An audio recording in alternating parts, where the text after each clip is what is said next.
guys, it's Jessica with Southern Sparrow, and let's talk about the best way to practice when you don't have enough people to go and play an actual game.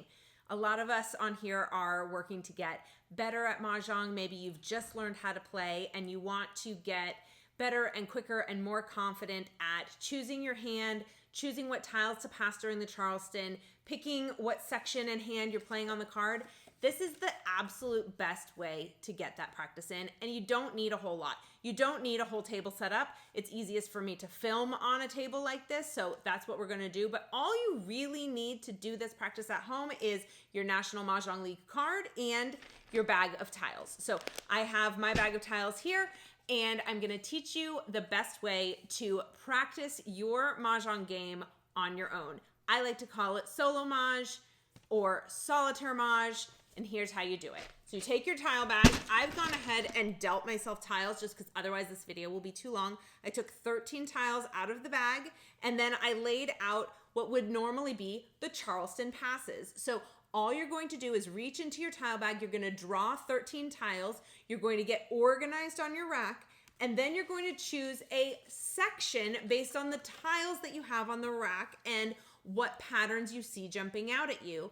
And then you're going to go through the process of what I call a mock Charleston, where you are basically pretending you're having a real Charleston and passing tiles back into your tile bag or placing them to the side, and then drawing new tiles out that would simulate a Charleston in a real game. And what this practice is going to help you do is to get really good at seeing patterns in the tiles that you've been dealt, deciding which tiles to get rid of, deciding which tiles you want to look for when you're getting those passes, and then refining from a section of the card into a specific hand of the card. Okay, let's do that practice together now. I have dealt myself and I got organized because you know I'm long-winded. I have a joker, I have a pair of flowers. We love having that from the start. I have a 3 crack, a 4 crack, 2 7 cracks, an 8 crack, and a 9, and a pair of 9 cracks. And then I have a 1 5 7 bam. So off the bat, the things that are jumping out at me as far as sections go, remember the first thing that you want to do after you get organized from the deal is you're going to choose a section. I think a lot of people get stuck on, oh my gosh, I have to pick one of these hands right after the deal. No, choose a section of the card. Look for the patterns and then pick a section. Some people say you're shopping for a neighborhood, not a home, when you're looking for your Mahjong hand right after the deal. So I am seeing that I have kind of a nice little chunk of consecutive run here with my 7, 8, 9s. I like that I have 2 pairs there. I'm also seeing a lot of odd numbers. I have a 3, 7, 9. I have 1, 5, 7. There's some opportunity for maybe this 1, 3, 5, 7, 9 section, and there's an opportunity for this consecutive run section. I think what's feeling like I can get rid of would be maybe this 3 and 4. I like this idea here. I like the idea of odds. I want to keep some optionality. So as you're looking for your section, you might see, oh, there's kind of 2 sections that work. Okay, let's see, how can I keep the most tiles to have that optionality for the first pass or maybe the first 2 passes of the Charleston, and give myself the flexibility of kind of figuring out which of those 2 sections makes the most sense after I get some more tiles. So for that, I'm going to look at the fact that I have 7s and 9s and 5s and 7s. Now, when you look at this 1, 3, 5, 7, 9 section, they're kind of zoned, right? You have kind of the lower numbers paired together, and then you have the higher numbers paired together. So if I'm passing my first pass, these are the 3 tiles I'm going to choose. I'm going to hang on to, obviously I'm going to hang on to my joker. I'm going to hang on to my pair of flowers. You want to hang on to flowers because there are at least 2 hands in every single section on your card that can use flowers. So they give you more optionality within the sections, and they also are something that most of your opponents will likely be looking for because they are in every section. So you want to hang on to them if you can. I'm going to keep my 7, 8, and 9 section here in case I land in consecutive run.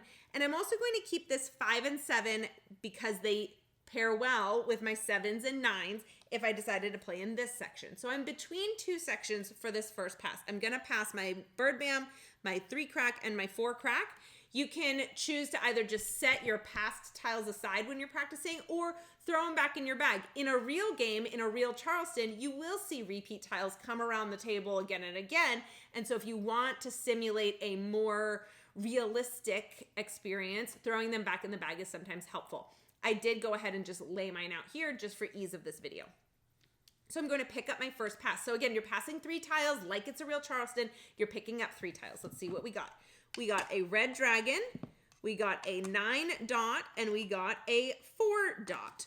Okay, interesting. Well, if we were looking at this 1, 3, 5, 7, 9 section, I mean, maybe this 9 dot would be interesting, but it's in a third suit. There's not a lot of hands that need only that backside of the 5, 7, 9 situation and need it in all 3 suits. So I'm gonna go ahead and pass all 3 of these right now, and we're gonna get rid of those and we'll pick up our next pass. So this is our second pass of the Charleston.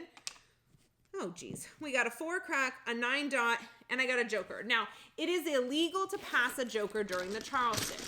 So because of that, we're going to just throw the joker, pretend that didn't happen, and we'll draw a new tile. So we ended up with a West instead.